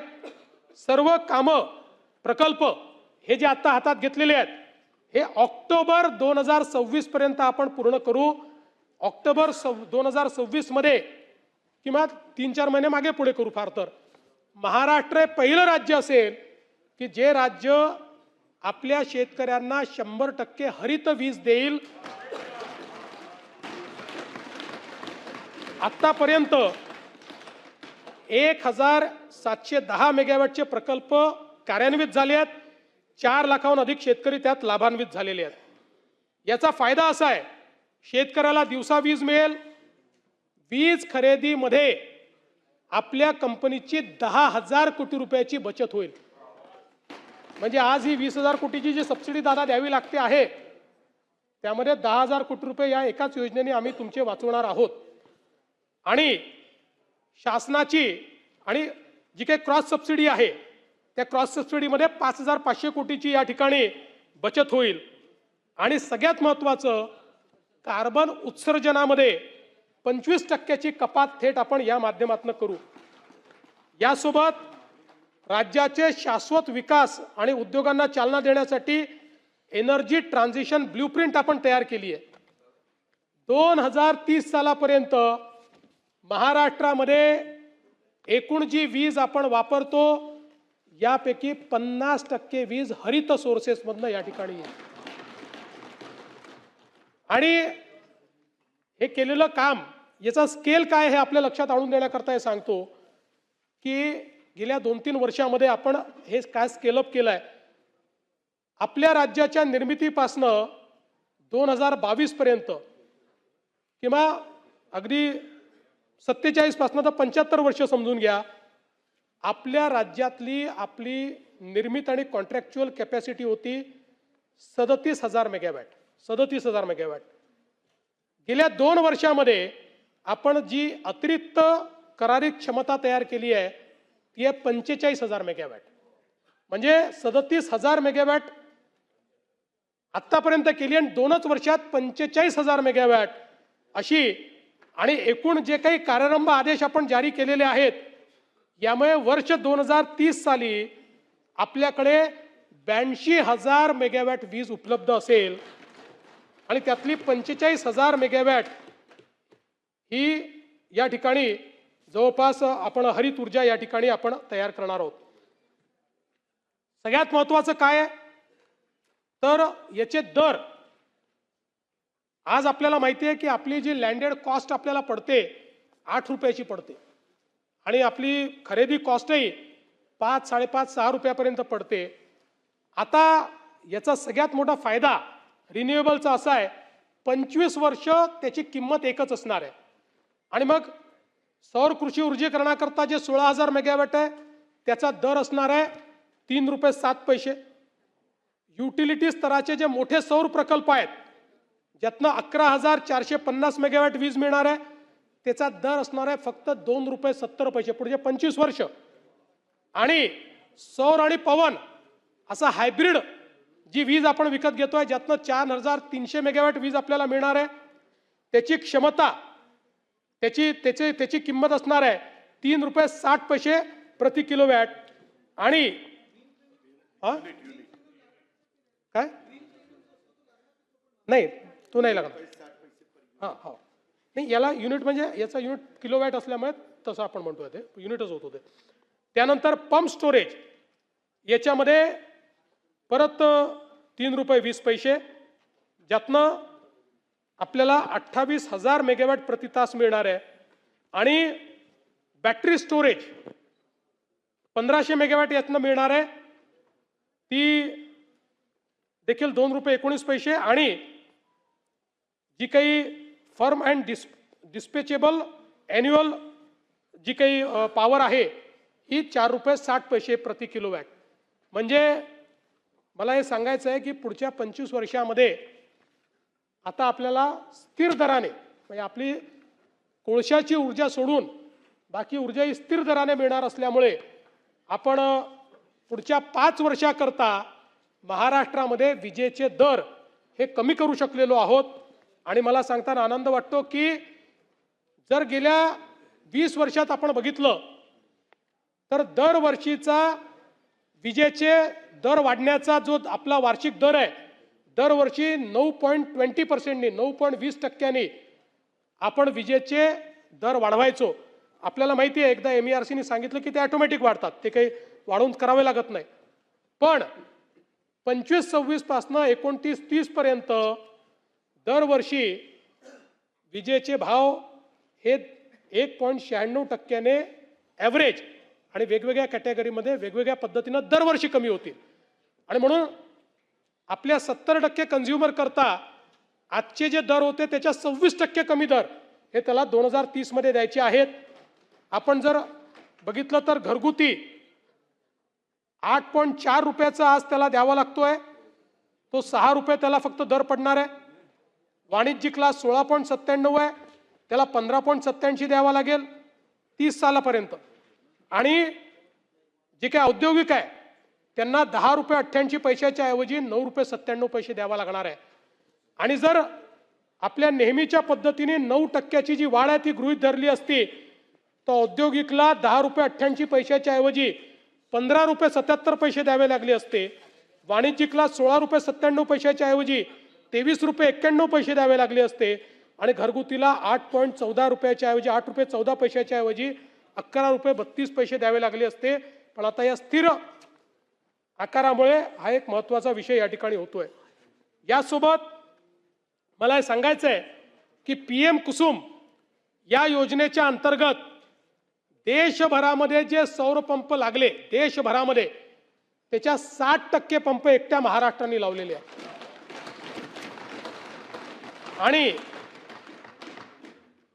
आपण जर बघितलं आकडा का महत्वाचा आहे तर आपण साधारण सौर पंप लावण्याची सुरुवात ही 2015 साली केली होती.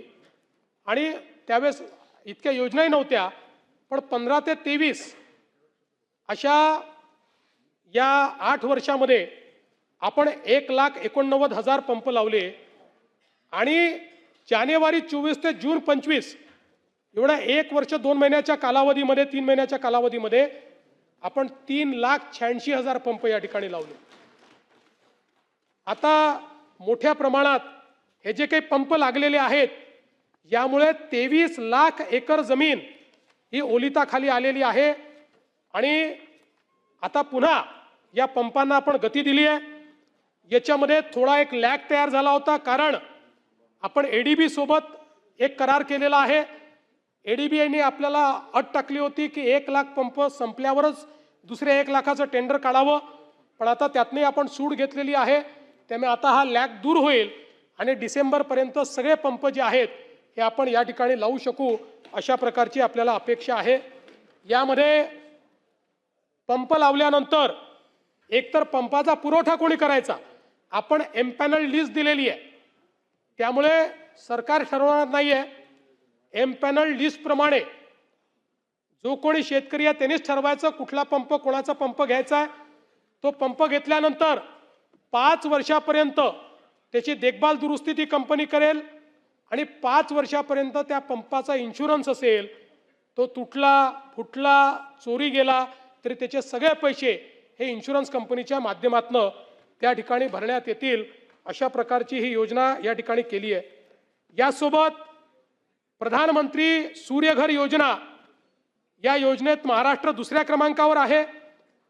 आतापर्यंत आपण 2,24,000 घरगुती ग्राहकांना 858 मेगावॅट पेक्षा जास्त क्षमतेचे रूफटॉप सोलर या ठिकाणी लावलेले आहेत आणि 1,500 कोटीहून जास्त सबसिडीचा लाभ देखील त्यांना दिलाय. आता यातल्या कोणालाही 1 रुपयाही बिल विजेचं भरावं लागत नाही. प्रधानमंत्री आवास योजनेच्या अंतर्गत 30 लाख घरं आपल्याला केंद्र सरकारने दिली आहेत. या प्रत्येक घरावर रूफटॉप सोलर लावण्याचा आपण निर्णय घेतलेला आहे. त्यामुळे या 30 लाख कुटुंबांना पुढे विजेचं बिल येणार नाही, त्यांना मोफत वीज मिळेल. आणि एवढंच नाही तर नुकतंच मंत्रिमंडळाने 0 ते 100 युनिट वीज वापरणाऱ्यांना मोफत वीज मिळावी म्हणून जे 70% आपले ग्राहक आहे, एक राज्याची योजना तयार केली आहे. स्मार्ट या नावाने महाराष्ट्र ऑफसाईक रूफटॉप सोलर या योजनेच्या अंतर्गत आपण राज्याची सबसिडी देऊन त्यांना रूफटॉप सोलर देतोय. यातल्या पहिल्या टप्प्यामध्ये 5 लाख ग्राहकांसाठी 635 कोटी रुपयाची राज्य योजना मंत्रिमंडळाने मंजूर केलेली आहे. आपला प्रयत्न आहे की घरगुती विजेचा वापर करणाऱ्या जास्तीत जास्त लोकांना सोलर देऊन त्यांना विजेच्या बिलापासून मुक्ती द्यायची. त्या दृष्टीनं हे काम आपलं चाललेलं आहे. ट्रान्सफॉर्मर आणि वितरण रोहित्र या संदर्भातही काही लोकांनी मुद्दा मांडला. आपल्याला कल्पना आहे की नादुरुस्त रोहित्र दुरुस्त करण्यासाठी आपण मोठ्या प्रमाणात जवळपास 2,417 एजन्सी नियुक्त केलेल्या आहेत आणि 25-26 या कालावधीमध्ये आपण 8,737 जे काही नादुरुस्त रोहित्र होते ते सुधारवणे आणि 8,726 वितरण रोहित्र बदलण्याची कारवाई देखील केलेली आहे. यासोबत जवळपास 10,400 थ्री फेज वितरण रोहित्रांचा साठा आता आपल्याकडे उपलब्ध आहे. त्यामुळे कुठेही डिस्ट्रीब्युशन ट्रान्सफॉर्मर आता नाही, ते फेल झालं म्हणून 8-8, 10-10 दिवस लोकांना थांबावं लागणार नाही, अशा प्रकारचा प्रयत्न आपण केलाय. या ठिकाणी ऑइलच्या संदर्भात वगैरे आता सांगून आपला मी वेळ घेत नाही. निरंतर योजनेच्या संदर्भात यापूर्वी मी बोललेलो आहे, ते सांगत नाही.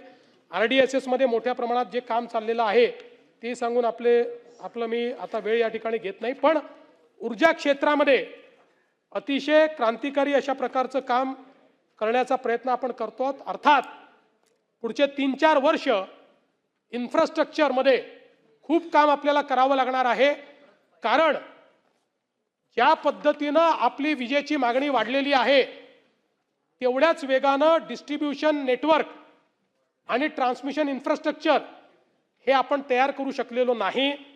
त्यामुळे वीज उपलब्ध आहे, पण हे सगळं इन्फ्रास्ट्रक्चर याचा ॲडिक्वसी प्लॅन झाला, त्याचा टायअप झाला, पैशाची उपलब्धता झाली, त्याचे टेंडर झाले आहेत. आता ह्याचं एक्झिक्युशन करण्याकरता पुढच्या 3 वर्षामध्ये फेजमध्ये हे या ठिकाणी होईल आणि या महाराष्ट्राला अतिशय दर्जेदार अशा प्रकारची वीज या ठिकाणी स्वस्तात देण्याचं काम हे या राज्य सरकारच्या माध्यमातून निश्चितपणे करण्यात येईल. आज खरं म्हणजे लोकशाहीर अण्णाभाऊ साठे यांचा स्मृती दिन आहे. मी त्यांना अभिवादन करतो आणि त्यांच्या विचारावर चालणारं हे सरकार आहे हे निश्चितपणे या ठिकाणी अधोरेखित करतो. आणि म्हणूनच आपण जर बघितलं असेल तर आयुष्यभर दलित, वंचित आणि कष्टकरी समाजाचा विचार हा अण्णाभाऊ साठेंनी आपल्या कवितांच्या माध्यमातून, आपल्या लेखनाच्या माध्यमातून मांडला आणि तोच विचार आणि त्याच घटकांकरता काम करण्याचा प्रयत्न आम्ही करतो. आणि म्हणून निश्चितपणे मी समाजातल्या सर्व प्रकारच्या वंचितांना आश्वस्त करतो की हे सरकार सातत्याने वंचितांचा विचार करून त्यांच्याकरता काम करेल. आज मुंबईकरता अनेक प्रकल्प आपण करतो आहोत. अटल सेतू पूर्ण झालाय, एक कोस्टल रोड पूर्ण झालाय, आता बांद्रा वर्सोवा कोस्टल रोडचं काम चाललंय. वर्सोवापासनं दहिसर आणि दहिसरपासनं भाईंदर याचे वर्क ऑर्डर आपण दिलेले आहेत, त्याचेही काम आपण चालू करतो. त्यामुळे वेस्टर्न साईडला सीमलेस कनेक्टिव्हिटी आपण करतो आणि यासोबत भाईंदर म्हणजे उत्तनपासनं तर विरारपर्यंत एक अजून सागरी सेतू तयार करण्याकरता आपला प्रकल्प तयार झालेला आहे. जायकाकडे आपण तो लवकरच देतो आहोत. इन प्रिन्सिपल त्यांच्याशी चर्चा देखील झालेली आहे. त्यामुळे जवळपास विरारपासनं तर आमच्या अध्यक्षांच्या कुलाब्यापर्यंत संपूर्ण एक सेतू, एक इंटिग्रेशन हे या ठिकाणी उभं होणार आहे. आपल्याला कल्पना आहे की सांताक्रूज चेंबूर लिंक ईस्टर्न आणि वेस्टर्न फ्रीवेसाठी सिग्नल फ्री असा कॉरिडॉर 6.45 किलोमीटरचा आपण तयार करतो. ऑरेंज गेट टनेल प्रकल्प म्हणजे आपण ईस्टर्न फ्रीवेवरनं उतरलं की थेट एका टनेलमध्ये शिरू आणि चौपाटीवर बाहेर निघू, अशा प्रकारचा प्रकल्प. याचं काम सुरू झालेलं आहे. बांद्रा वर्सोवा सी लिंक 90 मिनिटाचा प्रवास 10 मिनिटावर येणार आहे. Thane Borivali twin tunnel 23 kilometre via Ghodbunder, यामुळे 12 किलोमीटरचा प्रवास आणि वेळ वाचणार आहे. याचं काम आपण सुरू केलेलं आहे. विरार अलिबाग कॉरिडॉर या संदर्भात लँड ॲक्विजिशनचं काम आपण सुरू केलेलं आहे. ठाणे क्रिक ब्रिज मुंबई आणि नवी मुंबई कनेक्टिव्हिटी ॲडिशनल ब्रिजमुळे वाढणार आहे. ऐरोली ते कटई नाका प्रकल्प हा देखील आपण हातामध्ये घेतलेला आहे. मुंबईमध्ये 330 किलोमीटरचं मेट्रो नेटवर्क तयार होत आहे. मेट्रो 3चे 2 टप्पे खुले झाले आहेत. लवकरच मेट्रो 3 पूर्णपणे कार्यान्वित आम्ही करणार आहोत. ऑक्टोबरपर्यंतही कार्यान्वित करण्याचा आमचा प्रयत्न आहे. दहिसर डीएन नगर मंडाले, वडाला ते कासरवडवली, ठाणे भिवंडी कल्याण, स्वामी समर्थनगर विक्रोळी, अंधेरी ते दहिसर, मीरा भाईंदर, नवी मुंबई, गायमुख, शिवाजीनगर, कासरवडवली, गायमुख मीरा रोड, तळोजा ते कल्याण, मीरा रोड ते विरार, विक्रोळी ते बदलापूर, अशा 14 मेट्रो मार्गाची आपण या ठिकाणी करतो आहोत. आणि याकरता एकात्मिक तिकीट प्रणाली आपण तयार केलेली आहे. ती यशस्वी झालेली आहे. त्याचं ट्रायल चाललेले आहेत. या एकात्मिक प्रणालीमुळे एक तिकीट आपण जर घेतलं तर या तिकिटावर आपल्याला मेट्रो, सबअर्बन रेल्वे, मोनो, बस आणि वॉटर ट्रान्सपोर्ट अशा सगळ्या ट्रान्सपोर्टेशनमध्ये प्रवास करता येणार आहे. आणि हे तिकीट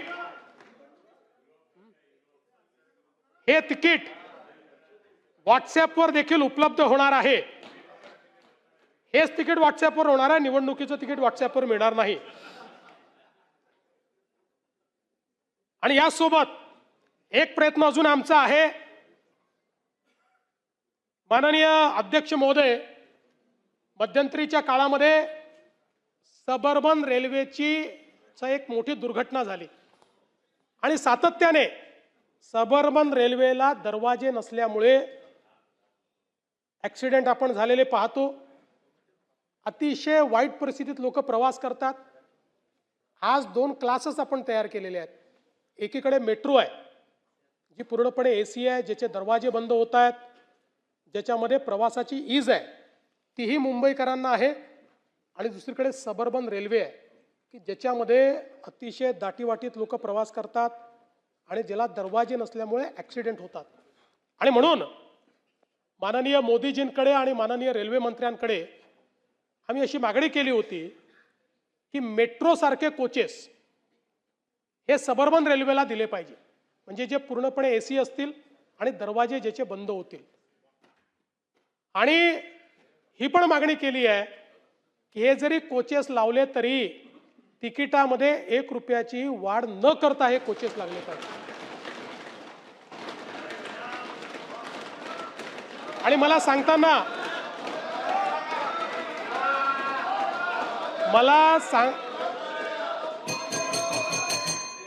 सांगताना याचं समाधान आहे.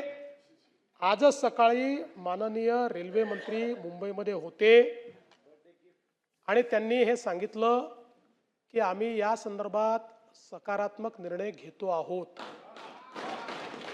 लवकरच मुंबईला येऊन या संदर्भातली अधिकृत ते घोषणा करतील आणि त्यानंतर आपल्या सबअर्बन रेल्वेचे सगळे डब्बे हे मेट्रो सारखे AC आणि रेट्रोफिटिंग नाही, नवीन डब्बे, रेट्रोफिटिंगचे डब्बे नाही, तर या ठिकाणी चांगल्या पद्धतीनं हे डब्बे त्या ठिकाणी येतील की ज्यातमध्ये दरवाजेही असतील आणि या ट्रेन AC असतील आणि कुठलंही तिकीट वाढ याच्यामध्ये केली जाणार नाही. अध्यक्ष महोदय, नवी मुंबईचं विमानतळ परवाच आम्ही त्याचा, मी आणि शिंदेसाहेब गेलो होतो, आढावा घेतला आणि ऑक्टोबरपर्यंत हे विमानतळ सप्टेंबरच्या शेवटपर्यंत पूर्ण होईल अशी परिस्थिती आहे. नैनाच्या संदर्भात आपल्याला कल्पना आहे, मी आता जास्त वेळ घेणार नाही, त्याचं डेव्हलपमेंट चाललंय. वाढवण या बंदराचं काम अतिशय वेगानं चाललेलं आहे. जगातल्या पहिल्या 10 मध्ये असलेलं वाढवणचं बंदर हे मुंबईला आणि महाराष्ट्राला एक नवीन मॅरीटाईम ताकद तयार करून देणार आहे. यासोबत नवी मुंबईमध्ये आपण एज्युसिटी तयार करतो. या एज्युसिटीमध्ये 10 फॉरेन युनिव्हर्सिटीज याव्यात अशी आपली अपेक्षा आहे. त्यातल्या 5 युनिव्हर्सिटीजनी करार केलेला या सगळ्या युनिव्हर्सिटीज जगातल्या नामांकित युनिव्हर्सिटीज आहेत आणि इतर देशात त्यांच्या त्या देशामध्ये जाऊन शिकायला जेवढे पैसे लागतात त्याच्या 25 ते 30% पैशामध्ये आपल्या भारतीय विद्यार्थ्यांना त्या युनिव्हर्सिटीत शिकता येणार आहे. अध्यक्ष महोदय, या ठिकाणी धारावीचा विषय देखील आमच्या ताईंनी मांडला. खरं म्हणजे तो महत्वाचाच विषय. त्याही संदर्भात मी आपल्या लक्षात आणून देतो की हा जो प्रकल्प आहे, पहिल्यांदा तर कुठलीही जमीन अडाणींना देण्यात आलेली नाही. ही जमीन DRP ला दिलेली आहे. DRP ही स्पेशल पर्पज व्हेकल आहे. स्पेशल पर्पज व्हेकल याच्यामध्ये महाराष्ट्र सरकार हे भागीदार आहे. हे स्पेशल पर्पज व्हेकल महाराष्ट्र सरकारचं स्पेशल पर्पज व्हेकल आहे. त्याच्यामध्ये अडाणी हे विकासक म्हणून, पार्टनर म्हणून त्या ठिकाणी आलेले आहेत. या धारावीमध्ये अधिसूचित क्षेत्र 251 हेक्टर आहे. प्रत्यक्ष पुनर्वसनाकरता त्यातलं क्षेत्र जे मिळत आहे ते केवळ 108 हेक्टर मिळत आहे. उरलेलं सगळं क्षेत्र हे रिझर्वेशन किंवा इतर प्रकारच्या नॅचरल अशा प्रकारच्या ॲम्युनिटीजमध्ये त्या ठिकाणी जाणार आहे. 108 हेक्टरच्या क्षेत्रामध्ये हे काम करायचं आहे. यामध्ये एकूण प्रकल्पाचा जो खर्च आहे हा 95,790 कोटी प्राथमिक खर्च आहे. याची पहिली बांधकाम परवानगी 14/1/2025 ला दिलेली आहे. पुनर्वसन घटकाच्या बांधकामाचा पूर्ण कालावधी म्हणजे 100% रिहॅबिलिटेशनचा कालावधी 7 वर्षे. आणि जे पात्र झोपडपट्टी धारक आहेत त्यांचं पुनर्वसन धारावीमध्येच केलं जाणार आहे, बाहेर नाही, धारावीमध्येच. यासोबत ज्यांचे उद्योग आहेत त्यांना उद्योगाकरता तिथेच जागा दिली जाणार आहे, व्यवसाय करता तिथेच जागा दिली जाणार आहे. धारावी ही केवळ एक राहण्याची जागा नाही आहे, ते एक इकॉनॉमिक हब देखील आहे. म्हणजे मी नेहमी सांगतो की 2014 पासून जरा मी मोठ्या दुकानातनं जोडे घ्यायला लागलो. 2014 पूर्वी माझे जोडे मी धारावीतनं घ्यायचो, बॅगही धारावीतनं घ्यायचो. याचं कारण तुम्हाला पाहिजे त्या ब्रँडची बॅग आणि जोडे हे 10% किमतीत तुम्हाला धारावीत त्या काळात तरी मिळायचे. त्यामुळे अतिशय चांगले कारीगर, पोट्री असेल, चामड्याचा व्यवसाय असेल, हे सगळे या सगळ्यांना धारावीमध्येच उत्तम व्यवस्था तयार करून ऑर्गनाइज्ड सेक्टरमध्ये यांना आपण आणणार आहोत. आणि ऑर्गनाइज्ड सेक्टरमध्ये आल्यामुळे आत्तापर्यंत ते काही टॅक्स भरतात नाही भरत याचा रेकॉर्ड नाही आहे, पण ऑर्गनाइज्ड सेक्टरमध्ये आल्यानंतर टॅक्स भरावे लागतील म्हणून स्पेशल केस म्हणून 5 वर्षापर्यंत त्यांना आपण टॅक्स हॉलिडे देखील देण्याचा निर्णय केलेला आहे. आणि या माध्यमातून जे लोक, हा पहिला प्रकल्प आहे, आपल्याला माहिती आहे की 2011 पर्यंतचे जे लोक आहेत त्यांना आपण आधी 2001 होतं, मग आपण 2017 कायदा केला, 2011 पर्यंत केलं. आता माननीय हायकोर्टाने तेही मान्य केलं. माननीय कोर्टाच्या निर्णयानुसार 2011 नंतरचे किंवा वेगवेगळ्या कारणाने अपात्र लोक यांना आपल्याला घर देता येत नाही. हा पहिला प्रकल्प असा आहे की ज्या प्रकल्पामध्ये आपण निर्णय केला की अर्ध्या लोकांना घर द्यायचं आणि अर्ध्या लोकांना तुम्ही बाहेरही काढून टाकलं, कुठेतरी जाऊन ते झोपडीच तयार करणार आहेत, त्यांना तर राहावं लागणारच आहे. आणि म्हणून या प्रकल्पात आपण स्पेशल केस म्हणून निर्णय केला की त्याही सगळ्यांना घर दिलं जाईल आणि चांगल्या क्वालिटीचं घर दिलं जाईल. आणि आत्ता आपण त्याला रेंटल हाऊसिंग म्हणतोय, कारण माननीय उच्च न्यायालयाच्या निर्णयाप्रमाणे आपल्याला आज त्यांना पक्क घर देता येत नाही, पण 12 वर्ष रेंटल हाऊसिंगमध्ये ते जर राहिले तर ते घर त्यांच्या नावे करण्यात येईल. हाही निर्णय आपण केलेला आहे. त्यामुळे 10 लाख लोकांना त्यांचं स्वतःचं घर या ठिकाणी आपण देणार आहोत. आणि याकरता, या पुनर्वसनाकरता आपल्याला 541 एकर जागा या ठिकाणी वेगवेगळ्या ठिकाणी लागणार आहे. तीही जागा अडाणींना नाही, DRPला देण्यात येते आहे. आणि त्या जागेवर त्यांना सेल युनिट करता येणार नाही, कमर्शियल करता येणार नाही, केवळ त्या ठिकाणी रिहॅब ते करतील आणि रिहॅबला लागणारी थोडी दुकानं किंवा काय जे काय असेल ते त्यांना करता येईल, याच्या व्यतिरिक्त करता येणार नाही. आणि म्हणून आपण जर या ठिकाणी बघितलं तर हा जो काही प्रकल्प आपण करतो आहोत, देशातला नव्हे कदाचित जगातला सगळ्यात मोठा अर्बन रिन्युअलचा प्रकल्प हा या ठिकाणी तयार होणार आहे. आणि या दृष्टीनं जवळपास आता 90% होम टू होम अशा प्रकारचं सर्वेक्षण झालेलं आहे. लोकांनीही समर्थन दिलेलं आहे. ठीक आहे, काही लोकांचा विरोध असेल, तो असतोच, पण आता धारावीमध्ये याला मोठ्या प्रमाणात लोकांचंही पाठिंबा याला मिळतो आहे. आणि ताई, तुम्ही जे काही लक्षात आणून दिलं की काही लोक नसताना म्हाताऱ्यांच्या सह्या घेतल्या वगैरे, असं अजून घडलेलं नाही. पण घडलं असेल तर पुन्हा असेल तर पुन्हा त्यांच्याकडे पाठव, काही अडचण नाही आहे. पुन्हा त्यांच्याकडे तुम्ही अशी नावं द्या, त्यांच्याकडे पुन्हा सर्वेक्षणाला जातील.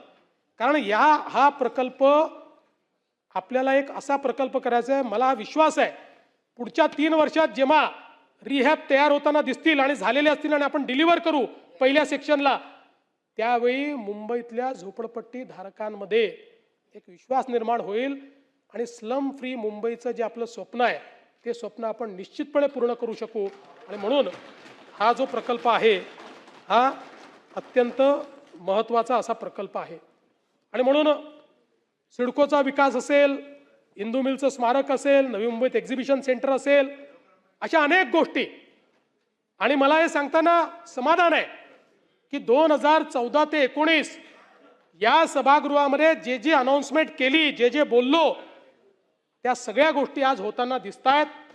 आणि मी निश्चितपणे शिंदे साहेबांचे आभार मानेन. ते मुख्यमंत्री असताना त्यांनी कुठेही याचा वेग कमी होऊ दिला नाही. अजितदादांचे आभार मानेन.